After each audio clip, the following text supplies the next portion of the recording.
Magandang umaga ho mga ka-farmers, mga kaludi ko dyan. Pasilip ko sa inyo tong ampalaya ko.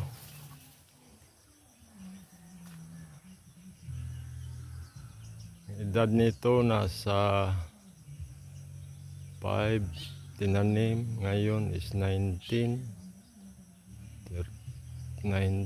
40 44 days.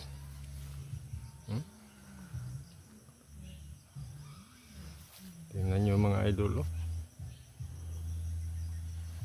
May bunga na. May bunga na mga idol.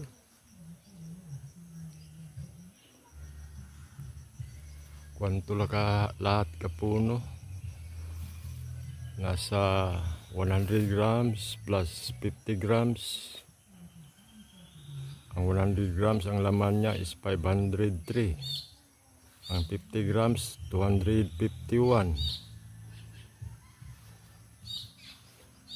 754. Hindi nagtubo lahat, may namatay. Nag-meet lang ito ng 700.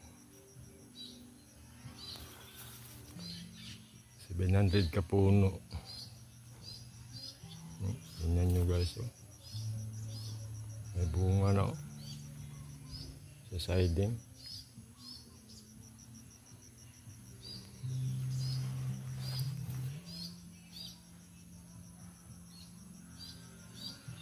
May bunga na. Mag-harvest ako bukas, pangatlong harvest. First harvest ko is 25 kilos. 30. Apil ang segunda. Tapos yung Sunday, karang araw, 152 kilos pangalawang harvest. Bukas malaman to mga ilang kilo ka. Oh, maraming bunga siding, oh. Nakatago lang sa natakakipan ng dahon sa yabong na siya.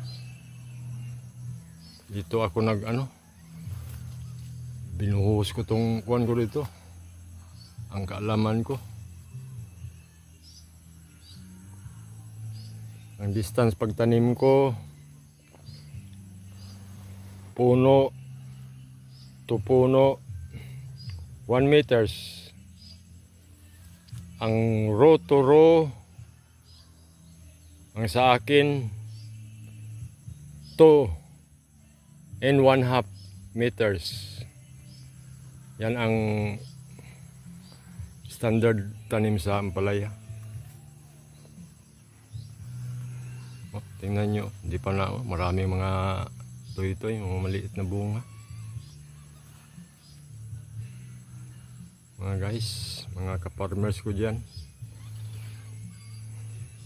kung ano ang kulang ko, please comments lang sa baba. Sagutin ko yan. Baka may kulang ako sa sa pag-alaga ko sa aking ampalaya. Pasensya na lang kayo sa sa salita ko mga idol. Hindi ako masyadong sa Tagalog. Ako Ilocano ako, pero dito ako naglaki sa Mindanao. Pasensya na kayo sa Tagalog ko.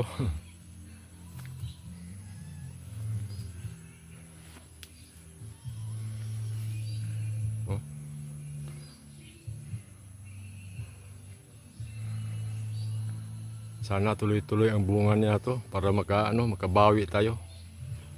Laking gasto ko dito. Mga 20,000 siguro ang gasto ko. Pero nakabawi na ako tong ng 5,000. Nanalo man to base performance dito sa bayan namin. Nanalo to. Tingnan nyo sa last previous ko nandoon. Previous nga vlog ko. Sa short. Tingnan nyo.